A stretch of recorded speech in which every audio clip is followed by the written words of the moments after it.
teman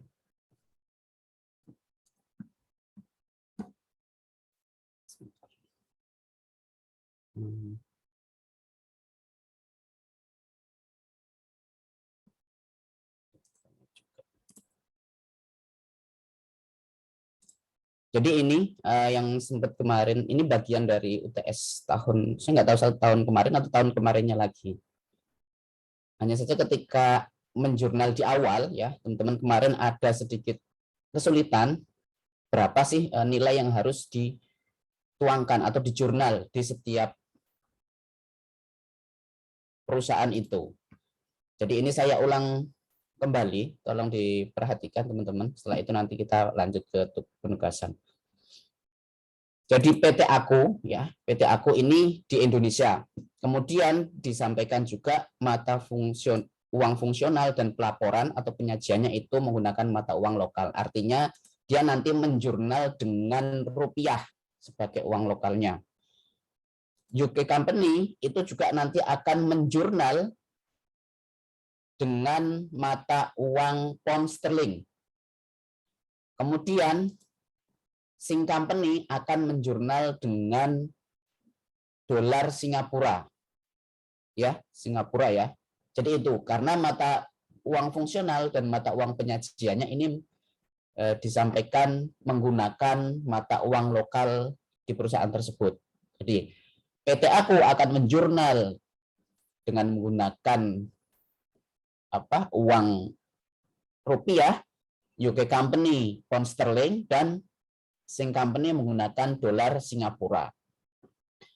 Kemudian terdapat data mengenai nilai tukar.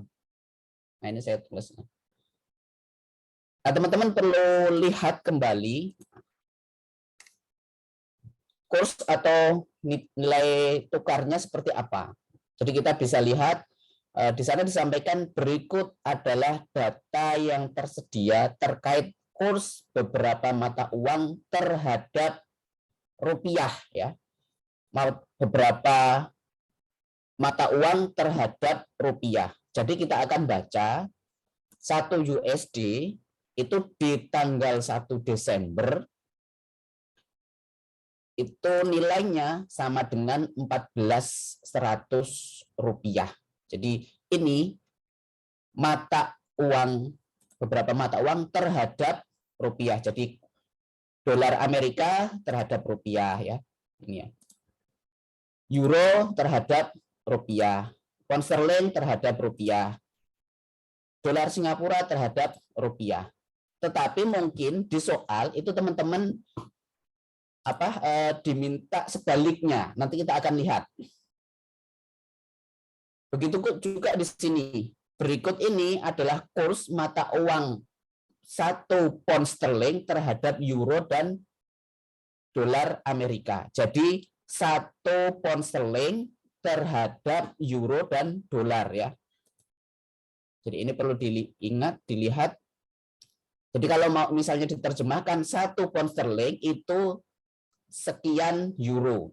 Jadi 1 pound sterling itu sama dengan 1,150 euro itu di tanggal 1 Desember 2020. Kemudian 1 pound sterling itu 1,4 dolar Amerika di tanggal 1 Desember 2020.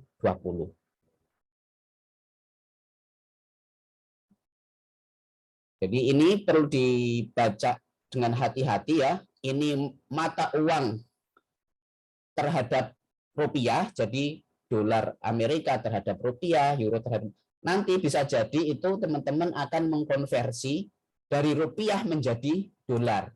Maka kalau rupiah menjadi dolar nanti tinggal dibagi. Ini contohnya misalnya, ya. Kalau misalnya yang ingin diketahui.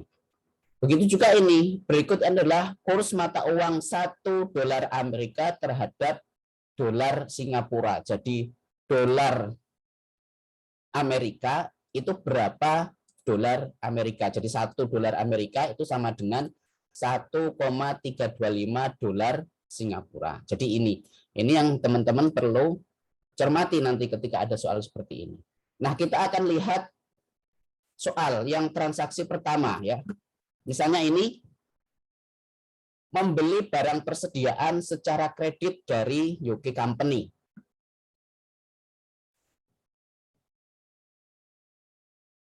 Senilai 15.000 pound sterling.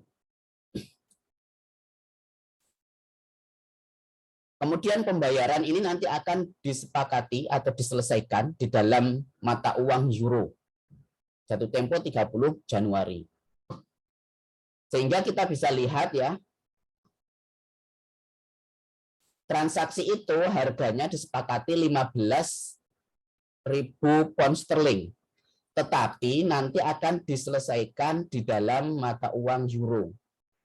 Jadi nilai utang PT Aku itu nanti akan dihitung berdasarkan euro.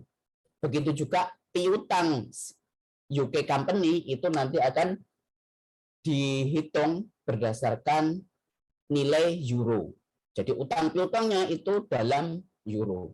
Sehingga kita perlu menilai kembali 15.000 pound sterling itu berapa euro.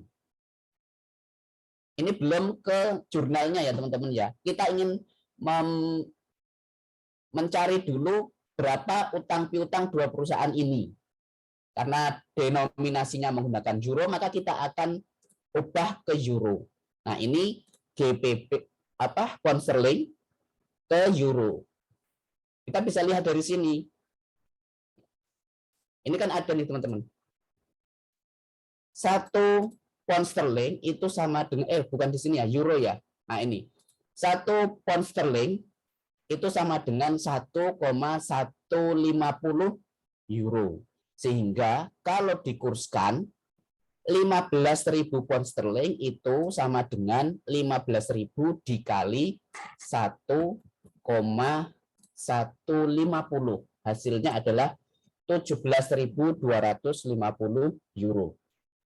Sekali lagi, ini untuk transaksi pertama itu hutang PT Aku terhadap UK Company itu 17.250 euro. Piutang UK Company terhadap PT Aku itu juga 17.250 euro. Jadi ini, nah ini nanti bagi PT Aku dan UK Company masuk dalam transaksi mata uang asing. Kenapa? Karena mata uang fungsionalnya itu berbeda ya. Mata uang fungsional PT Aku itu rupiah, mata uang fungsional UK Company itu pound sterling, sedangkan ini diselesaikan dalam euro. Nah, bagi PT Aku nanti menjurnalnya ya itu akan dalam bentuk rupiah ya. Dalam UK Company nanti akan menjurnal dengan pound sterling dengan mata uang penyajiannya masing-masing ya. Jadi kita perlu tahu utang piutangnya dalam bentuk apa dulu, baru nanti di jurnal menggunakan mata uang penyajiannya. Nah, karena itu maka PT Aku nanti akan mengkurskan sebenarnya 17.250 euro ini berapa rupiah gitu. Nanti kita akan lihat ke tabel ya, tabel. Oh, ini euro ke rupiah. Sama dengan ini tadi ya. Euro ke rupiah. Jadi nanti tinggal mengalihkan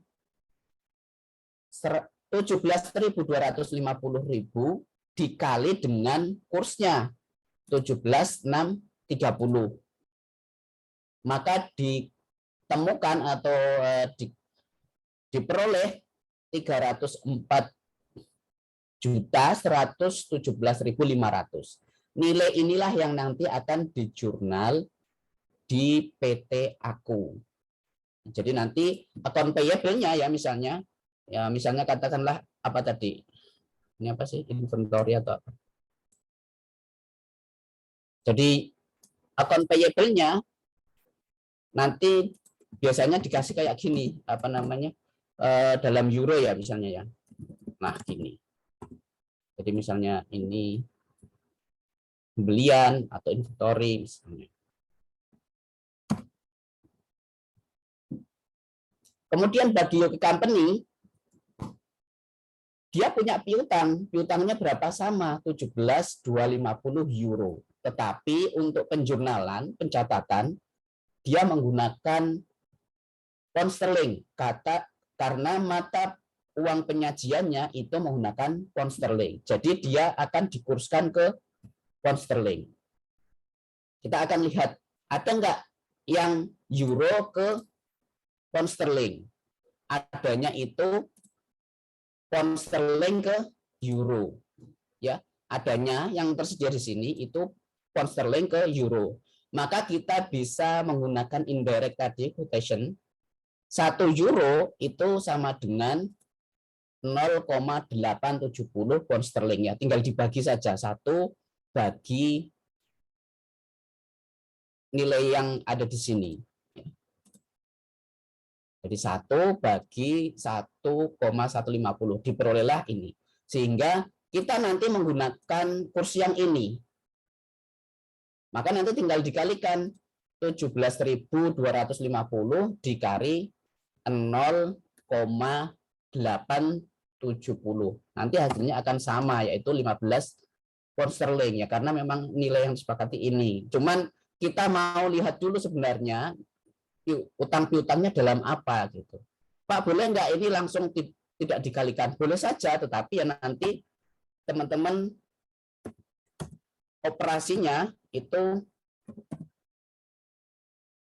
dikali 1 bagi ini. Kalau misalnya tidak perlu membuat indirectnya, ya, jadi sama saja. Jadi kalau mau membuat indirectnya seperti ini, tinggal dikalikan, ya.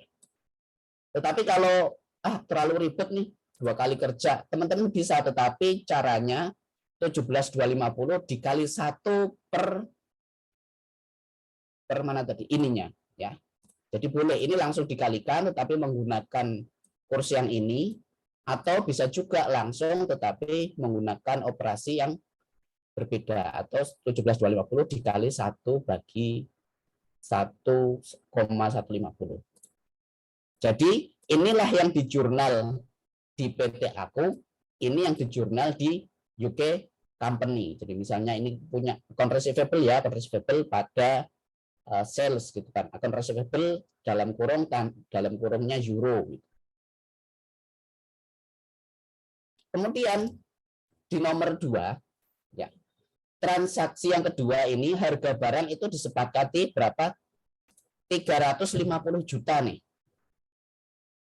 Disepakati 350 juta, tetapi diselesaikan 2 kali. Pertama dalam dolar Amerika, yang kedua dalam dolar Singapura. Artinya nanti PT aku itu mempunyai utang dalam dolar Amerika dan dalam dolar Singapura. Tahapan pertama itu dibilangnya 40%. 40% dikali nilai transaksinya, ya, 350 sama dengan berapa? 140 juta. Nah, ini kan dalam IDR, dalam mata uang rupiah. Tetapi kita ingin ngitung utang kita kalau dalam dolar Amerika berapa. Kenapa? Ya karena ini penyelesaiannya dalam dolar Amerika. Walaupun nanti mencatatnya itu sama dengan rupiah lagi gitu. Kasusnya seperti ini sama, ya. Hampir mirip lah, tapi bukan yang di sini. Jadi 140 juta ini nanti kita kurskan dulu ke dolar Amerika. Berapa gitu kan. Nah, ini kan rupiah ke dolar. Kita akan lihat di tabel kursnya. Rupiah ke dolar ada enggak? Adanya itu dolar ke rupiah, bukan rupiah ke dolar Amerika. Maka kita akan menggunakan indirect quotation tadi. Jadi ini konsep ini teman-teman perlu perhatikan, ya. Jadi yang ada itu awalnya 1 USD itu 14.000. Berarti kan nanti kita menggunakan yang tanggal kedua ya, 16 Desember ya. 1 USD sama dengan berapa rupiah. Nah, ini kita ingin mengubah dari rupiah ke USD.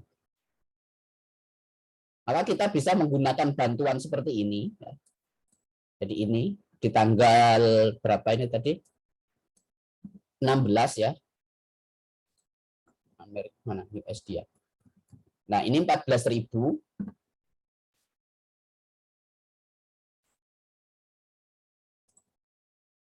Jadi kita bikin yang awalnya 1 USD ke rupiah, kita buat 1 rupiah ke USD. Maka kita tinggal membagi 1 per 14.000. Hasilnya ini. Maka kita bisa lihat 140 juta dikali 0,00 sekian ya. Hasilnya berapa? 10.000 dolar Amerika. Ini adalah utang PT Aku di tahap pertama. Ya, untuk pencatatan pertama dalam dolar Amerika. Nanti nyatetnya kan tetap dalam rupiah tuh, tapi utang perjanjiannya itu dalam dolar. Walaupun mencatatnya PT Aku tetap dalam rupiah karena mata uang penyajiannya rupiah. Atau bisa juga tidak langsung dikalikan kayak yang tadi ya teman-teman ya. Misalnya 140 juta dikali 1 per mana tadi? Yang ini ya.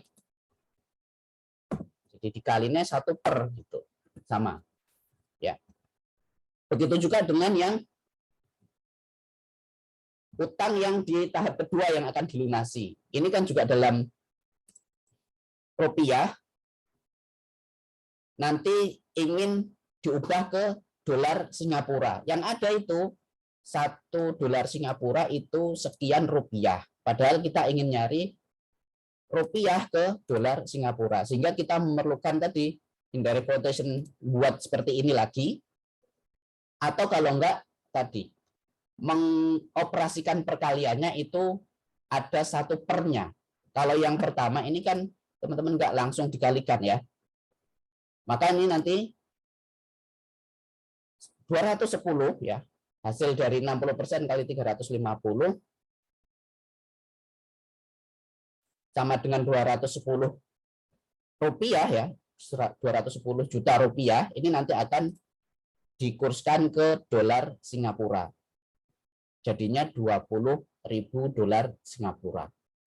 Nah, sama ini adalah utang PT Aku untuk pembayaran pertama.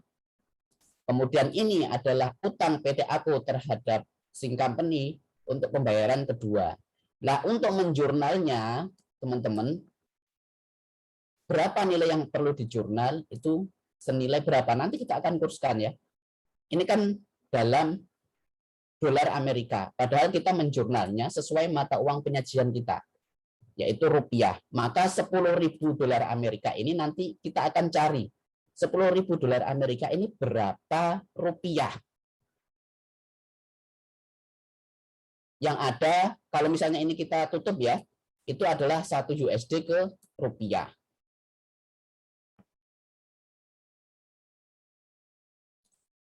Jadi kita akan, ini langsung ya, 1 USD ke rupiah. Jadi kita langsung ini bisa. Jadi 10.000 dikali kursnya pada tanggal tersebut 14.000.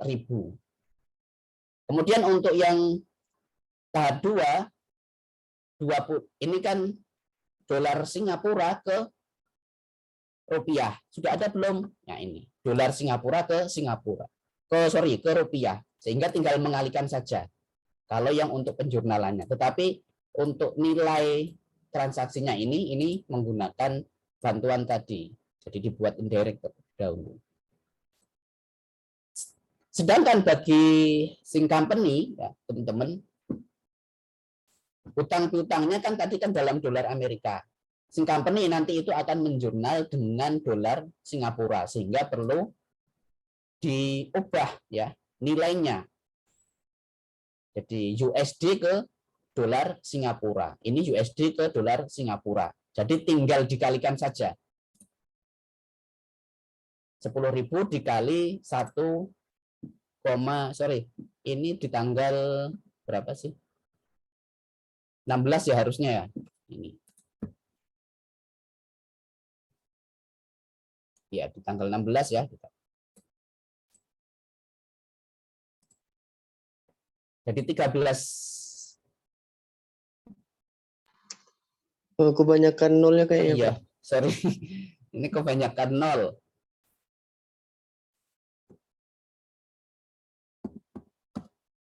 Nah, ya. 13.280. Sedangkan yang kedua, ya, utang piutangnya itu dalam dolar Singapura. Dia nyusunnya dengan dolar Singapura. Jadi ini yang kedua ini bukan termasuk transaksi mata uang asing. Sehingga kalau nanti ada perubahan di closing rate ya di proses penyusunan akhir periode itu, ini tidak perlu disesuaikan yang nilai ini karena sudah dalam dolar Singapura. Adapun yang lain ya, yang ini nanti akan ikut menyesuaikan. Mungkin itu teman-teman ya. Jadi perlu dilihat kembali, entah itu nanti dalam soal foreign currency transaction atau foreign currency finance statement gitu ya. Bisa jadi nanti yang diketahui kursnya itu kebalikannya ya. Seperti halnya misalnya ini.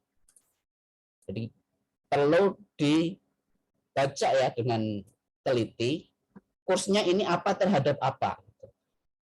Di sini dibilang mata uang terhadap rupiah. Jadi USD terhadap rupiah, euro terhadap rupiah, dan sebagainya. Kalau kita ingin mengkonversi sebaliknya, maka kita perlu melakukan bantuan istilahnya 1 per nilainya. Atau kalau enggak, bisa langsung dikalikan, tetapi pengaliannya ya tadi menggunakan 1 per.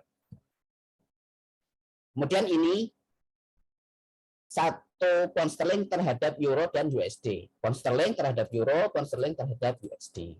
Kemudian ini bilang kurs mata uang 1 USD terhadap Singapura dolar, USD terhadap Singapura. Jadi itu mungkin teman-teman yang kemarin agak misalnya kesulitan berapa sih sebenarnya nilai yang diperoleh dalam euro utang piutangnya, kemudian dalam dolar Amerika dan dalam dolar Singapura.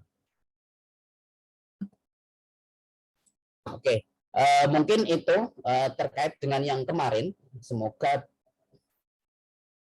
bisa lebih clear atau malah tambah bingung. Gitu ya, teman-teman. Jadi perlu baca dulu ya judul di kursnya itu apa terhadap apa gitu. Nanti kita lihat ternyata yang dicari itu mau apa terhadap apa juga. Kalau memang tidak tersedia berarti itu nanti menggunakan bantuan atau menggunakan indirect tadi, tinggal dibagi. Nah, untuk pertemuan ini teman-teman saya mohon maaf.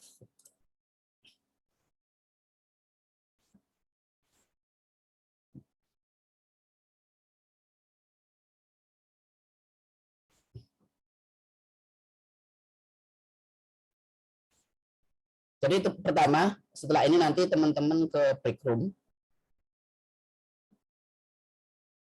mengerjakan latihan yang ada di workbook bab 11 bagian 2 soal 3 halaman 74. Ini kelompok ya. Boleh mengerjakan dengan Excel ya. Boleh tulis tangan, boleh Word, boleh lainnya. Dikumpulkan paling lambat besok. Ya, hari Jumat.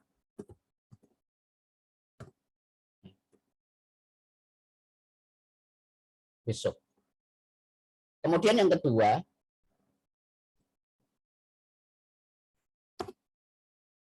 teman-teman kerjakan soal yang kelima, tapi di UTS tahun 2 tahun sebelumnya.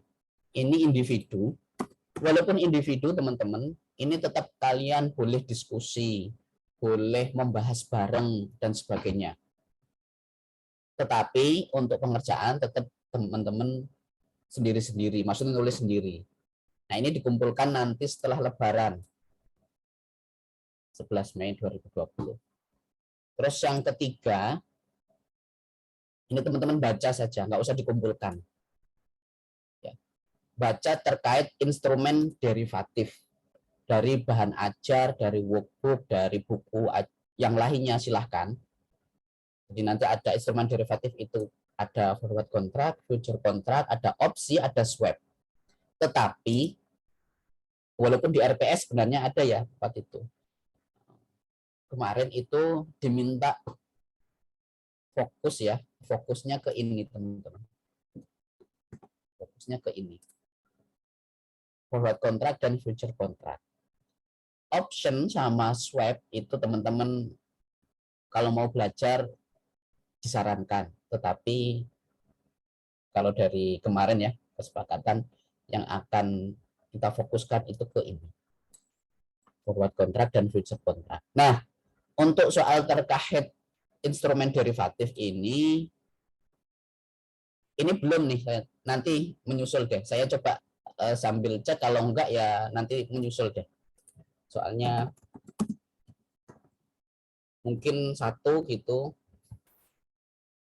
Tapi ini nanti menyusul ya.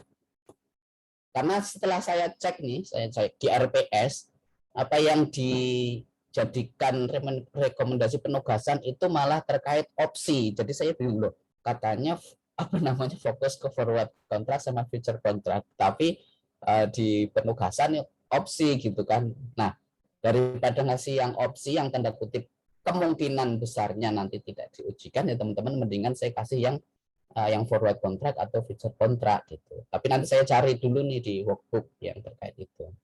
Kalau di RPS kan kalau nggak salah di soal nomor penugasannya kan nomor bab 10 bagian 8 dan 12. Itu kalau tidak salah kan terkait dengan opsi. Jadi ya kalau nanti sampai minggu Jumat saya nggak naruh di LMS, ya berarti nggak ada tugas. Kalau ada ya berarti itu. Mungkin satu aja, tapi tugas kelompok. Soalnya menyusul.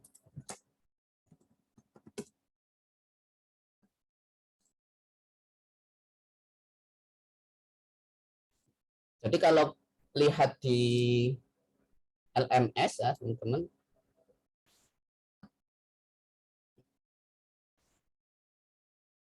baru ada 2 yang saya taruh situ. Jadi tugas foreign currency transaction yang kelompok yang besok ya terakhir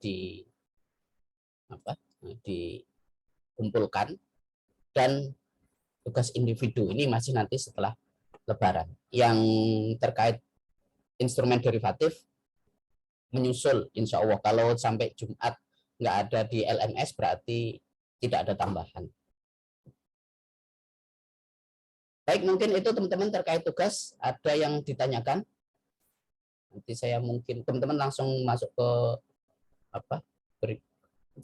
outroom. Setelah itu kalian kerjakan, misalnya jam berapa?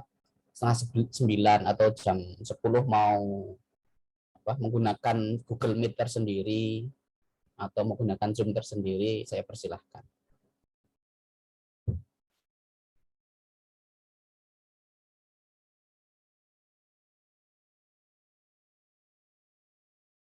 Terkait penugasan tadi, ada pertanyaan? Baik, mungkin itu ya teman-teman. Semoga nanti minggu depan, kalau enggak ya pas lebaran-lebaran saya coba bikinkan record video terkait dengan instrumen derivatif. Nah, fokus kita kalau terkait dengan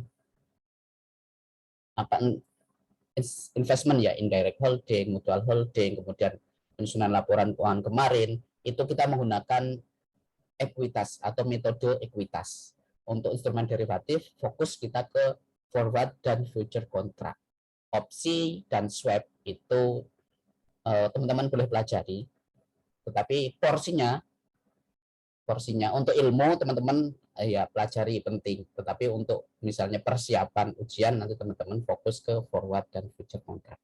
Mungkin itu ya teman-teman, mohon maaf sekali lagi, silakan dilanjutkan aktivitasnya. Mungkin saya masih beberapa saat ada di sini di Zoom, tetapi mungkin dalam keadaan pasif gitu. Setelah itu mungkin kalau sudah nggak memungkinkan saya akan leave. Mungkin itu dari saya. Sekali lagi mohon maaf atas segala silat lidah, salah dan sebagainya, kekurangan. Terima kasih atas perhatian teman-teman semua. Selamat pagi, selamat melanjutkan aktivitas penugasan ya teman-teman semua. Dan akhirnya saya akhiri untuk di sesi Zoom ini, walaupun mungkin nanti saya tetap di sini untuk beberapa saat sampai saya leave. Dan akhir kata, Khairul Kalam. Sekali lagi terima kasih dan mohon maaf. Assalamualaikum warahmatullahi wabarakatuh. Waalaikumsalam warahmatullahi wabarakatuh. Waalaikumsalam Terima kasih, Pak. warahmatullahi wabarakatuh. Terima kasih, Pak. Terima kasih, Pak.